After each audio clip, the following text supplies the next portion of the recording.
Want to use data roaming but don't know how to turn it on and off in the Samsung phone?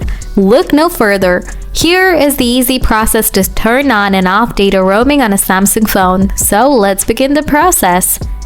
To do that, open Settings, tap Connections, then tap Mobile Networks. Here is the data roaming. Toggle it on. After that, go back, tap Network Mode, select Global, and also you can go back and you can toggle it off from here as well. So guys, this is the process to turn on and off data roaming from your Samsung phone. If you find this video useful, please remember to hit the like button. If you have anything to know, don't hesitate to ask in the comments below. Thanks for watching.